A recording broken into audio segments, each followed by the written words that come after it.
जी अस्सलाम वालेकुम। बताओ बहादुरगढ़ में 11 बजे रैली रहे, खैनरिया में रैली रहे, हमें तो बिना निमंत्रण के लिए बिन बोला मेहमान छे। आइ भोरे हमरा 11 बजे ये लोग जबरदस्ती ठोंठ मुँह के कल के आवे पड़ता। हमरा बेगूसराय में अम्बेडकर के मूर्ति के उद्घाटन करना है। अच्छा भाषण ने तो बिना निमंत्रण के हमें आवे छे, लेकिन निमंत्रण के पता चलते ना कि भोज छे कथो। धन्यवाद। देखो 2-3 बात हम कहे ले चाहो।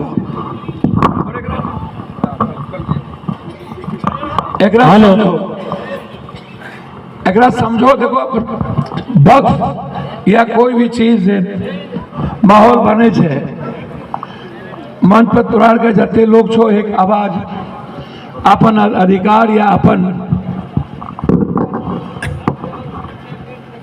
आजादी के लिए एक हर आदमी आवाज उठवे छे। दुनिया में कोई भी इतिहास नहीं छे जब भी कभी जुल्म भेले या जब भी कभी आजादी या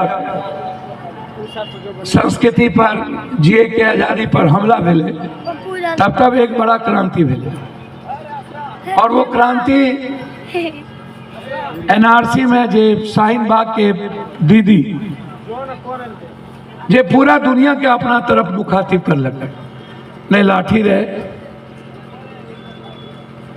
न तलवार रहे, एक हाथ में यदि कुरान रहे तो दूसर हाथ में संविधान रहे।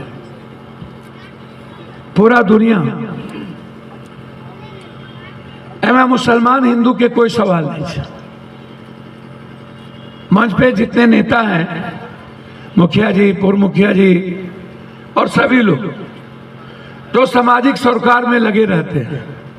जिला पार्षद, पंचायत समिति या जिस भी दल के सम्मानित नेता हैं, जिनके भीतर हमेशा इस देश के प्रति मोहब्बत है। हम हमेशा कहते हैं जब भी कोई बात होती है सदन के बाहर, एक बात समझिए, मैं आप सबसे एक बात कहने आया हूं। यह मुल्क नहीं, दुनिया की बात कर रहा हूं। पूरी दुनिया एक है। जुल्म कोई आज से नहीं हो रहा है, सदियों से हो रहा है। सदियों से जुल्म नहीं होता है। सनातन की संस्कृति, मूलवासी, आदिवासी, गरीब के जीने के आजादी, उसके अधिकार, उसकी तहजीब पर हमला नहीं होता। जो लोग आज जुल्म कर रहे हैं वो लोग तब भी जुल्म करते थे। इनका चरित्र, इतिहास नहीं बदला, तरीके बदल गए। यदि जुल्म नहीं करते तो बौद्ध धर्म कब आया, क्यों आया? मैं हमेशा कहता हूं यदि सनातन पर हमला करने वाले जो लोग हैं, जिसने गरीबों के रास्ते रोके, गरीबों की खुशियां छीनी, गरीबों की बोलने की आजादी छीनी, गरीबों के जीने की आजादी छीनी, गरीबों के पीने की, खाने की आजादी छीनी, तब तो इस्लाम नहीं आए थे, तब तो मुसलमान नहीं थे दुनिया में। किसने छीना? कौन थे वो लोग? गरीबों पर जब हमला हुआ पूरी दुनिया में, तब कौन थे?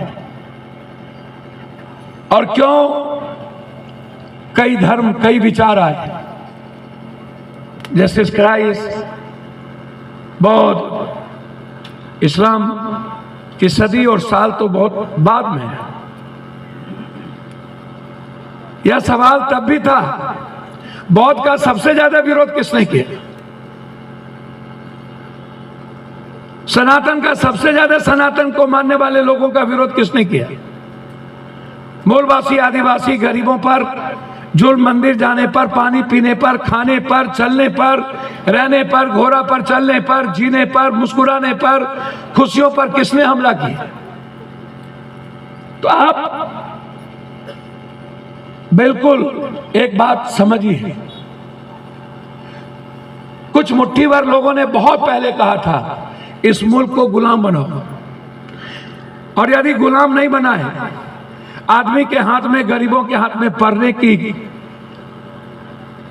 आर्थिक आजादी, पढ़ने की आजादी, जीने की आजादी, इकोनॉमी की आजादी यदि हो गई तो तुम्हारा जो राज है खत्म हो जाएगा। और गुलाम बनाने की तैयारी आज से नहीं है। शंकराचार्य के काल से लेकर, गुरु गोलवलकर से लेकर, सावरकर से लेकर आज तक, आज नहीं, 84 करोड़ 85 करोड़ लोगों के हाथ में अनाज, 86 करोड़ लोगों के हाथ में अनाज, 6000 से 8000 रुपया का इनकम। सबसे ज्यादा गरीबी हमारे मुल्क में, 70% लोगों के पास कोई खेती नहीं, 60% लोगों किसान है इस मुल्क में मात्र, जिसके पास 5 बीघा से ऊपर की जमीन है, उसके बाद कोई किसान नहीं है। ये गुलामी की ओर हम बढ़ रहे हैं। हमारे हाथ में पैसे नहीं है, हमारे हाथ में एजुकेशन नहीं है। हम 84 करोड़ के अनाज, लोग 5 किलो अनाज पे खाना खाएंगे। हमारी जिंदगी में अफसोस नहीं है। ये आप पर हमला नहीं है, ये हमला है निषाद पे, मला पर, केवट पर, पासवान पर, राम पर, चंद्रवंशी पर, शाह पर, चौधरी पर, कलवार पर, टटमा पर, नुनिया पर, गोरी पर, गंगोत्री पर, ऐसे लोगों पर।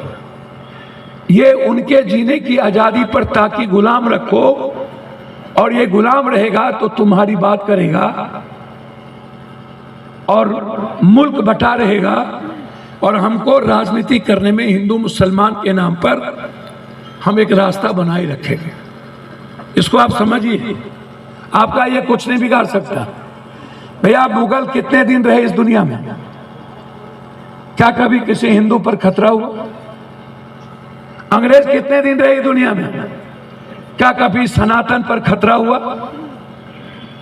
भैया जिसने देश की आजादी की, चाहे वो चंद्रशेखर आजाद हो, भगत सिंह हो, सुभाष चंद्र बोस हो, अशफाक उल्लाह हो, अब्दुल हमीद हो, चाहे वो जुब्बा सहनी हो, चाहे महात्मा गांधी हो, नेहरू हो, चाहे झांसी की रानी हो, चाहे लाला लाजपत राय हो, चाहे सरदार पटेल हो, जिन लोगों ने इस मुल्क के निर्माण में, चाहे डॉक्टर अब्दुल कलाम, जो जिन लोगों ने मुल्क की आजादी में जिसने अपनी जिंदगी दी, चाहे शहीद सूरज नारायण सिंह हो, चाहे राजकवि दिनकर हो, चाहे पंडित रघुनंदन शर्मा हो, जिस किसी ने भी, आप उठा के देखिए, क्या किसी ने कहा हिंदू खतरे में? क्या नेहरू से लेकर के मनमोहन सिंह जी तक कभी हिंदू खतरे में पड़े? मोदी जी, आपका सबसे बड़ा सीना है 56 इंच का, 11 साल आपको हो गया, 6 साल अटल जी को हो गया, 17 साल से हिंदू खतरे में क्यों पड़ गया? हिंदू खतरे में पड़ा कि मोदी जी आप खतरे में पड़े? जब जब सियासत और कुर्सी खतरे में पड़ता है, तब तब यह मुल्क और हिंदू जात और धर्म खतरे में पड़ जाता है। इस मुल्क में कभी कोई जात खतरे में नहीं पड़ता, कोई मजहब नहीं हो सकता खतरे में। पूरी दुनिया देख रही है, आप उठा करके देखिए ना। सबसे बड़ा विरोध कब हुआ? जब अंबेडकर पर हमला हुआ था। अंबेडकर जी ने जब मनुस्मृति के खिलाफ अपने लोगों की आवाज बनी, आदिवासियों की, गरीबों का, कमजोरों का, तो सबसे बड़ा हमला किस पे हुआ? बुद्ध को तो भारत छोड़ने पर मजबूर इन्हीं लोगों ने किया। कौन थे ये बुद्ध? फिर अंबेडकर पर सबसे बड़ा हमला किसने किया? मुसलमानों ने तो नहीं किया, इस्लाम की विचारधारा तो नहीं की, पप्पू यादव ने किया, हमारे बाप दादाओं ने किया। और अंबेडकर के लोगों को जीने पर दुर्लभ कर दिया, खत्म कर दिया। आज तक अभी भी राजस्थान में कांग्रेस विधायक दल का नेता एक दलित था, मंदिर गया, मंदिर से निकलने के बाद पूरे मंदिर को धोया। अभी भी उत्तर प्रदेश में एक समाजवादी पार्टी का राज्यसभा का सांसद, उन्होंने एक सवाल खड़ा किए इतिहास पे। गलत या सही, मैं इतिहास को हमेशा सम्मान करता हूं। मैं हमेशा इतिहास में जीने वाले लोगों का सम्मान करता हूं, चाहे वो रंगा संगा जी हो, कोई हो, मेरे इतिहास को मानने वाले लोग मैं मानता हूं। उन्होंने एक संदर्भ कही कि बाबर कब आए, क्यों आए, और फिर बाबर से लड़ाई किसकी हुई। उसके बाद उसके घर पे हमला हो गया, उस पर जुल्म हुए क्योंकि वो दलित थे, और लगातार उसके रास्ते रोके जाते हैं, उसको मारे जाते हैं, जुल्म हो रहा है उत्तर प्रदेश में। आप पर तो कुछ नहीं हुआ, हुआ तो पप्पू यादव, पप्पू पासवान, पप्पू राम, पप्पू डोम, पप्पू मुसार, पप्पू खेरवार, पप्पू टुड्डू, पप्पू आदिवासी पर हमारी जिंदगी छीनी गई, हमारे रास्ते बंद कर दिए गए, हमारी सारी आजादी। आप पर क्या हुआ? आपको तो सिर्फ नफरत के लायक बनाया जाता है, आपको कुछ नहीं कर सकते, कुछ नहीं, कुछ नहीं। मैं हमेशा कहता हूं भैया, कितना मुसलमान है? 18 से 20 करोड़। हम कितना है? 120 करोड़। 26-27 करोड़ लगभग वो लोग हैं इस मुल्क में जो बौद्ध को मानते हैं, जो ईसाई को मानते हैं, जो सिख को मानते हैं, जो इस्लाम को मानते हैं। उनसे अलग कर दो, अंबेडकरवादी को छोड़ दो, तब भी हमारी संख्या 100 करोड़ है। पप्पू यादव का एक गांव है 2000 के जादव का, वहां एक से कोई पासवान का घर है। मैं हमेशा कहता हूं वो पासवान कभी 2000 के घर से नहीं लड़ेगा, यह मैं दुनिया को कहता हूं। जब मुसलमान 30 करोड़ होगा तो हिंदू 150 करोड़ हो जाएगा। जब मुसलमान 40 करोड़ होगा तो हिंदू 150-200 करोड़ होगा। जब मुसलमान 60 करोड़ होगा तो हम 200 करोड़ पास कर जाएंगे। और आप कहते हो कैसे कोई कम संख्या और ऐसे लोग आप पर लड़ाई लड़ेगा? लड़ाई तो कोई मजबूत आदमी लड़ता है। एक दूसरी बात हमको आप बताओ मोदी जी, एक बात सवाल, आप कहते हो कि हम शेख सैयद पठान खान इसके विरोधी हैं, हम पसमानदा के विरोधी नहीं हैं, हम अत्यंत पिछड़ा की बात करने आए हैं। सबसे पहला सवाल पप्पू यादव का, जब आपने सब्सिडी खत्म किया था इस मुल्क में आते ही कि हम सब्सिडी नहीं देंगे, तो आपने लिखा कि सैयद शेख पठान खान को सब्सिडी नहीं मिलेगी और पसमानदा और अत्यंत पिछड़े को सब्सिडी मिलेगी। आपने लिखा। मोदी जी, जब आप कब्रिस्तान और शमशान की बात कर रहे थे तो आप कहते जो पसमानदा और अत्यंत पसमानदा है उसके लिए कब्रिस्तान है, और जो शेख सैयद पठान खान है उसके लिए कब्रिस्तान नहीं है। जब आप बात कर रहे थे ईद, बकरीद और होली दिवाली की, हम सब लोग मिलकर काम करते थे, हम झरनी गाते थे पूरे मुल्क में, हमारे दरवाजे पर हम लोग एक दूसरे के साथ जाते थे, हम एक दूसरे के सहारे बने हैं, हम लोग एक दूसरे के साथ जिए हैं। लेकिन जब आप होली और दिवाली में फर्क करने लगे, बकरीद और ईद में, तब आपने ये कहा कि मुसलमान का एक पार्ट इधर एक पार्ट इधर। जब आप मस्जिदों पर कपड़े ढकने लगे, जब आप नमाज छत पे पढ़ने से मना किया, जब आप सड़कों पे नमाज पढ़ने से मना किया, तो आप कहते पसमानदा पढ़ेगा, शेख सैयद पठान नहीं पढ़ेगा। आपने तो ऐसा नहीं कहा। जब आपने कुंभ में कहा एक भी मुसलमान की दुकान नहीं लगेगी, तो आप कहते शेख सैयद पठान खान का दुकान नहीं लगेगा, पसमानदा का दुकान लगेगा। मोदी जी, जब आप बात कर रहे थे बटोगे तो कटोगे, तो आप कहते कि पसमानदा पिछड़ा जो मुसलमान है वो मेरा है, शेख सैयद पठान खान से बटोगे तो कटोगे, तो हम मानते कि आप गरीब मुसलमान की बात करते हो।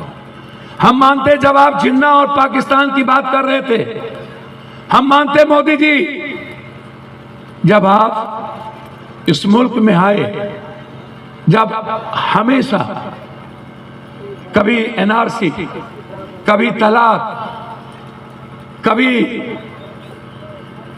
एक परीक्षा आपकी ओर होगी, एक परीक्षा।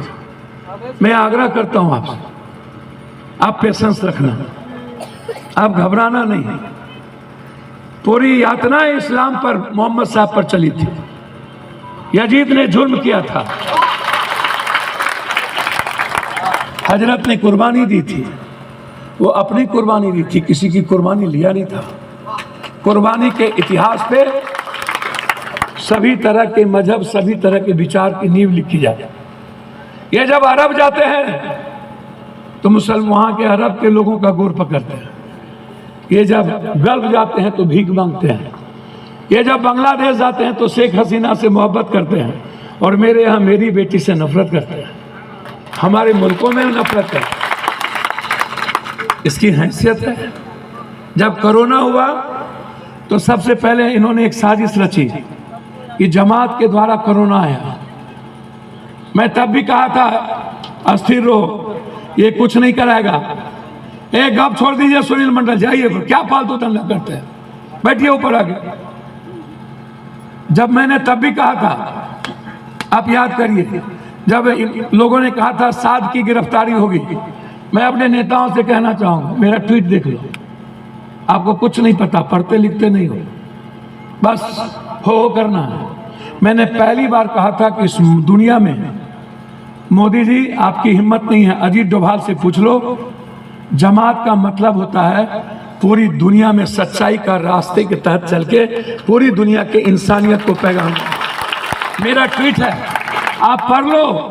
मैंने कहा था कि साद की गिरफ्तारी कोई नहीं कर पाएगा। मैं जानता हूं मोदी जी को नहीं पता, लेकिन डोभाल को पता था। ये जो जमात है ना, वतन परस्ती है, अपने मुल्क के लिए मरता है। क्यों मरता है? जमात के द्वारा ही इस मुल्क के बाहर किसी भी इस्लामिक कंट्री में रॉ को जाने की बारी आती है, जब रास्ते रोक दिए जाते हैं, तो याद रखिएगा जमात ही एक माध्यम है जहां अपने वतन के लिए अपना सब कुछ न्यौछावर करता है। तभी आपको नफरत बनाया।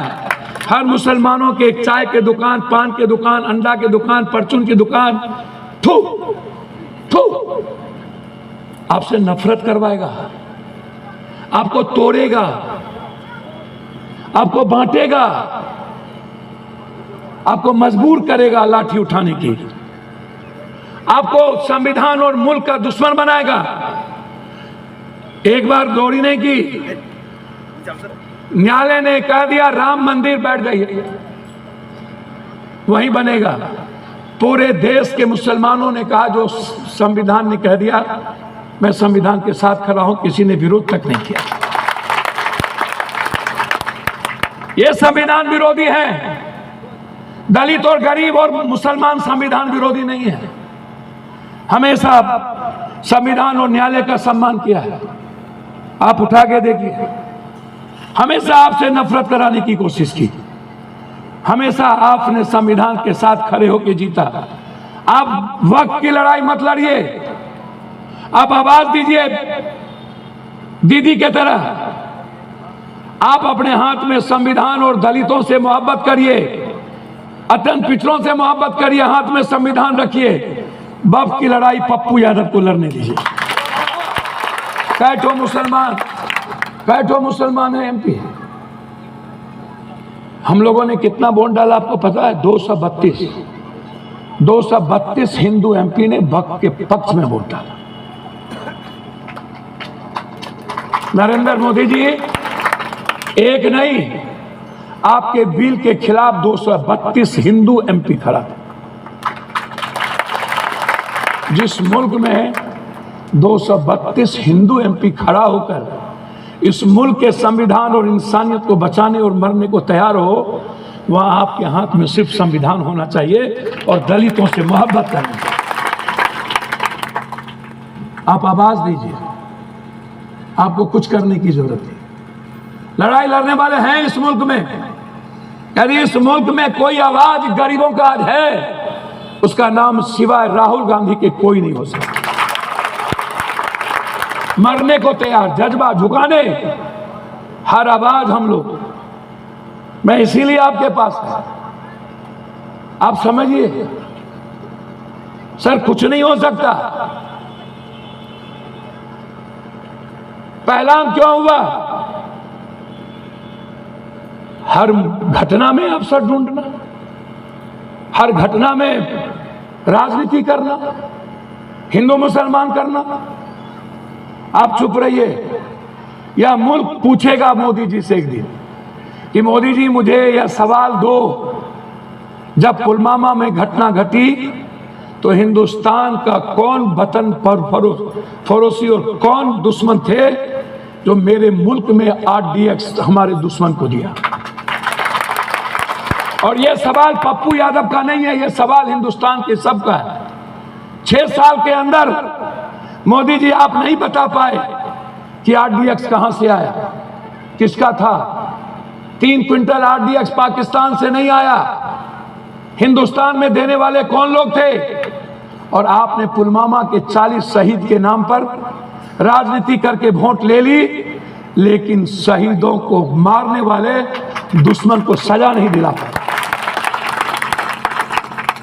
उसके बाद 24 हमले हुए, क्या हुआ? सजा दिलाया आपने। आपने कभी स्वीकार किया कि मेरे कारण हुई? जब कांग्रेस के रीजन में हमले हुए थे तो शिवराज पाटिल ने इस्तीफा दिया। कहां गए आपके जेम्स बार्ड, अजीत डोभाल, कहां गई आंतरिक परीक्षा? अरे मोदी जी, कश्मीरी नहीं होता यदि घोड़े वाले नहीं होते, आपके तो एक सिपाही, एक चपरासी तक वहां नहीं था। इस मुल्क के 2000 आदमी को किसी ने बचाया। तो आज एक बच्चा ने कहा ये हिंदू मुसलमान का सवाल नहीं है, हमारी सरकार दुनिया की सबसे निकम्मी और कमजोर सरकार है। 4 दिन पहले शादी हुई बेटी तड़प के कह रही है मेरे पति को बचाओ। घोड़ा के पिट्ठू ने एक पत्नी के पति को और एक पत्नी को अपने पीठ पर लेकर कहता है मेरे सांस में जब तक सांस है तुम्हें कोई छू नहीं पाएगा, और सबको बचाने का काम किया। मीडिया के मोदी मीडिया, जाओ उस लाल चौक पर 5 लाख से ज्यादा कश्मीरियों ने आपको कहा मोदी जी पाकिस्तान में हिंदुस्तान के छुपे आतंकवादी को खत्म करो, कश्मीर तुम्हारे साथ है। कर लिए तुम? किस मुसलमान ने कहा आतंकवादी को खत्म ना करो? कौन बोला? जब जब इस मुल्क पर खतरा हुआ तब तब पूरा हिंदुस्तान, चाहे कांग्रेस की सरकार हो चाहे जिसकी, एक साथ खड़ा रहा। मुसलमान याद करिए, अलगाववाद के साथ मोदी जी आप थे। महबूबा, मोदी जी मुस्लिम लीग के साथ मुसलमान नहीं था, आप थे। आपने सरकार बनाई थी। बंगाल का एक भी मुसलमान मुस्लिम लीग को वोट नहीं दिया। एक बोला ये जो मेरे वतन का नहीं उसे मुसलमान का वोट नहीं। कि यह भी गलत थी। एक सवाल नहीं था, कितनी अग्नि परीक्षा लोगे? एक ही मुर्गी का जब्बे कितनी बार, कितना हलाल? एक बार और हलाल होगा आपका सिविल कोर्ट में। एक बार उसको सहना होगा। और जिस दिन ये जीत लिए आप, पूरा भारत दुनिया को जीत लेगा।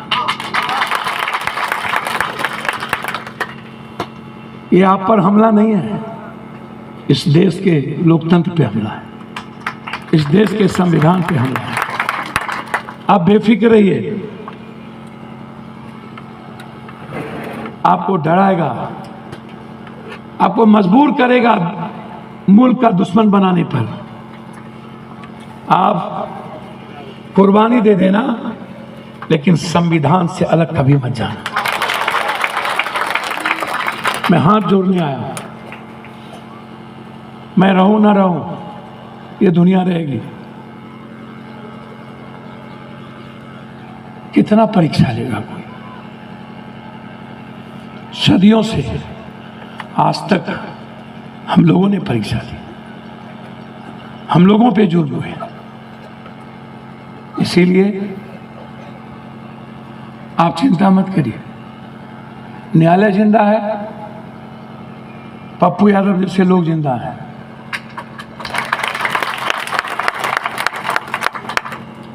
सच्चाई के अलावा मैं कुछ नहीं जानता।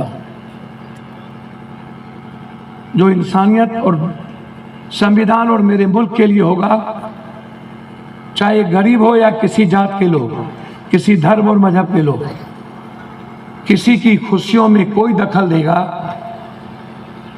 तो युद्ध पप्पू यादव लड़ेगा। आपको चिंता करने की जरूरत नहीं। मैं इन लोगों के इतिहास को जानता हूं। आज जाति जनगणना पर सबको पेट में दर्द हो गई। काहे? बीजेपी के अंधभक्तों ने मोदी को ही गाली देना शुरू कर दिया। कल से पूरा अंधभक्त बीजेपी नरेंद्र मोदी को गरिया रहा है। अरे मोदी जी, बाघ का छाल ओढ़ के, गीदड़ का लोग बाघ का छाल ओढ़ ले तो बाघ बन जाओगे। आप तो मंडल विरोधी थे, आप तो अंबेडकर विरोधी थे। जब मंडल की लड़ाई हुई तो कमंडल ले आए। जब मंडल की लड़ाई हुई, दलित एसटी एससी लड़ाई लड़ रहा था, तो आपने क्या किया? याद करिए, बीजेपी लोग बीपी सिंह से समर्थन वापस ले लिया। आपने कर्पूरी जी जब नारा दिया आरक्षण का, तो आपके लोगों ने ये आरक्षण कहां से आई? कर्पूरी की मां भी आई। जगदेव बाबू जब नारा दिए, अब की बारी भादों में, गोरी कलाई कादों में, तो आपके लोगों ने जगदेव बाबू को पीटते पीटते मार दिया। भैया, आपने पिटाई नहीं की है। मारा गया जगदेव कुशवाहा, मारा गया कर्पूरी ठाकुर, मारा गया इस मुल्क के वो 90% लोग जिसको जीने के लिए आरक्षण चाहिए था। इसने सब दिन विरोध किया, जाति जनगणना का विरोध किया, आपका नहीं। हमारे आरक्षण के ये दुश्मन है। पहली बार सदियों से हम ये सवाल उठाते रहे। राहुल गांधी 10 किलो 1000 किलोमीटर चले, 43% आरक्षण हमने दिया।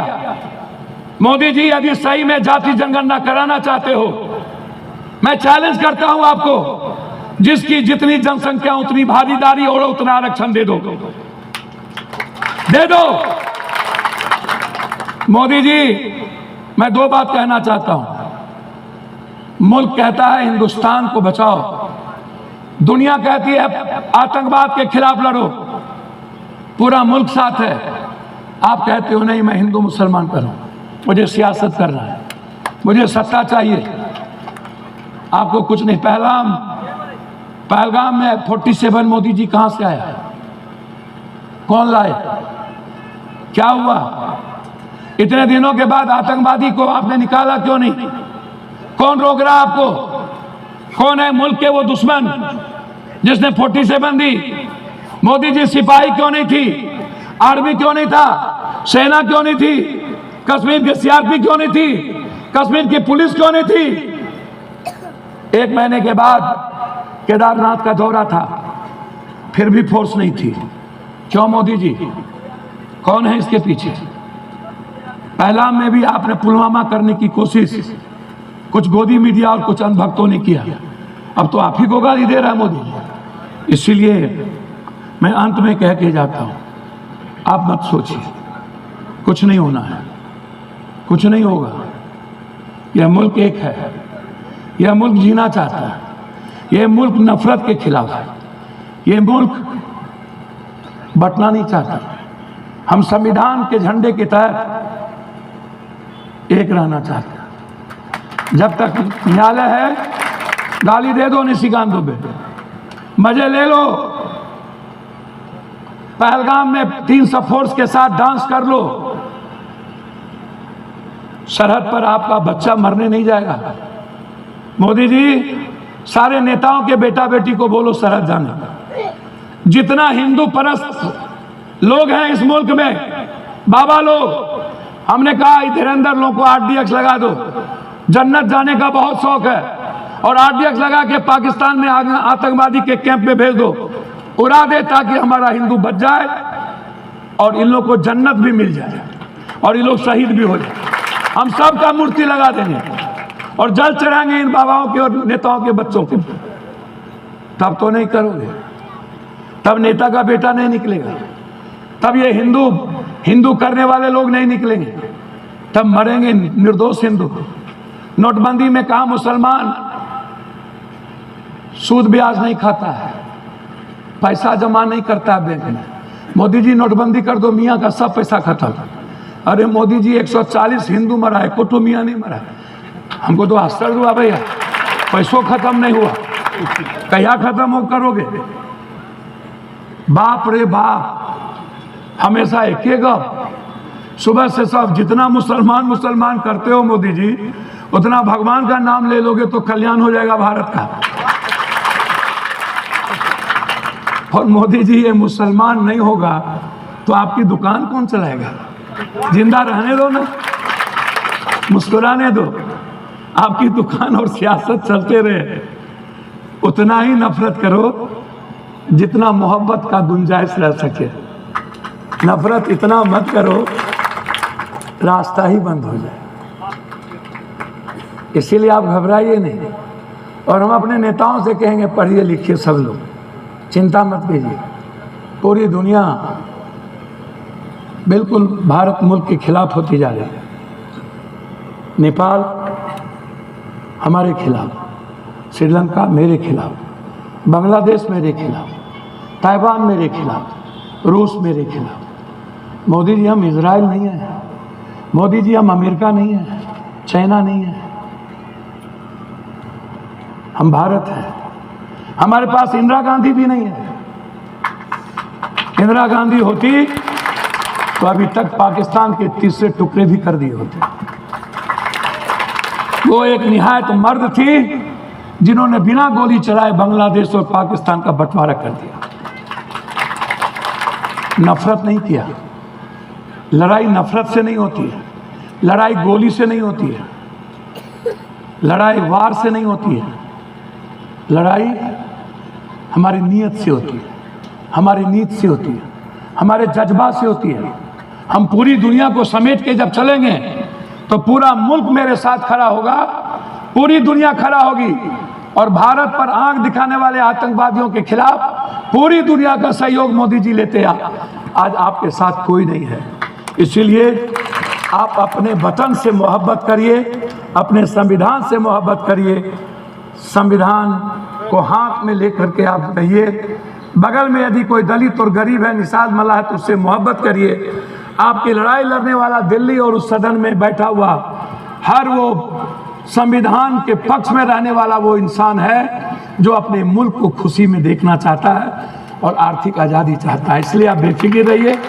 आज आपने अपनी आवाज़ दी है, निश्चित रूप से हर आदमी को, मंडल कमीशन वाले लोगों ने आवाज़ दी, मीना आंदोलन वाले लोगों ने आवाज़ दी, जाट आंदोलन वाले लोगों ने आवाज़ दी, गुज्जर आंदोलन वाले लोगों ने आवाज़ दी। जब जब जुल्म हुए तब लोगों ने आवाज़ दी। आज़ादी की बारी आई, लोगों ने आवाज़ दी। NRC की बारी आई, लोगों ने आवाज़ दी। आप वतन परस्त हैं, अपने अधिकार और अपने आज़ादी के लिए जरूर आवाज़ उठाइए, मजबूती के साथ उठाइए, लेकिन संविधान और न्यायालय को साथ लेकर। दुनिया दुश्मन हो जाएगा, संविधान आपका दुश्मन नहीं होगा। और संविधान जब तक जिंदा है, एक मोदी जी नहीं, एक अमित शाह नहीं, 1 लाख मोदी जी पैदा हो जाएंगे, जिसकी आबादी 100 है, उसका भी रुआ का बाल बाका नहीं कर सकेंगे। आप तो छोड़ दीजिए। इसीलिए जब जब इस मुल्क के किसी भी जात धर्म पर हमला होता है, एम्बुलेंस बाद में जाता है, पप्पू यादव सबसे पहले पहुंचता है। जब सारे रास्ते बंद हो जाते हैं, वहीं से एक रास्ता शुरू होता है पप्पू यादव का। इसलिए आप के मैं बेटे हूँ, आपके लिए मैं खून की तरह हूँ। कोई भी इंसान है जिसको मैं अपना खून मानता हूँ, चाहे कोई जात हो, कोई धर्म हो, इंसान बचेगा तो मुल्क बचेगी।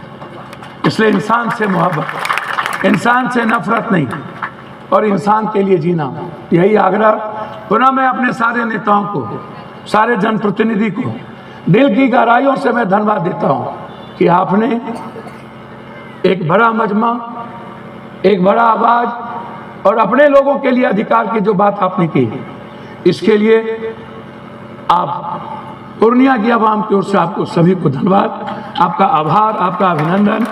इस कमेटी को, सभी को, अभी बड़े रैली थी अररिया में, फिर बहादुरगंज में, और अभी बेगूसराय जाना है, फिर मुझे पूर्णिया आना है। अंदाजा कीजिए सुबह 6 बजे दिल्ली से चला। मेरा सफर कभी देखिएगा, आपको पता चलेगा। इस मुल्क, इस देश में यदि सुबह से शाम 10 राज्यों में जाकर पूर्णिया लौटना होता है, एक ही वाहिद है पप्पू यादव, दूसरा कोई नहीं। इसलिए आप बेफिक्र रहें। हमें लेट से खबर मिली, नहीं तो पहले हम कोशिश करते, रात में बड़ी मीटिंग थी कि हम यहाँ आते, फिर यहाँ के बाद मैं बहादुरगंज जाता। आज सुबह हमारे कुछ भाइयों ने कहा आना ही होगा। मुझे लगा कि मुझ पर पहला अधिकार भवानीपुर का, पूर्णिया का है, इसलिए हर परिस्थिति में बेगूसराय के पहले मैं आपका साथ खड़ा हूं और आपकी आवाज के साथ। वक्फ कानून वापस लेना होगा, वक्फ कानून वापस लेना होगा। संविधान विरोधी सरकार होश में आओ, लोकतंत्र विरोधी सरकार नहीं चलेगी। संविधान पर हमला करना बंद करो, इंसानियत के दुश्मन की सरकार नहीं चलेगी। जाति जनगणना लागू करना होगा, वक्फ बिल वापस लेना होगा। बहुत बहुत धन्यवाद। अल्लाह आप सबकी हिफाजत करे, आप महफूज रहें, आप खुश रहें। अल्लाह हाफिज। शुक्रिया, बहुत बहुत।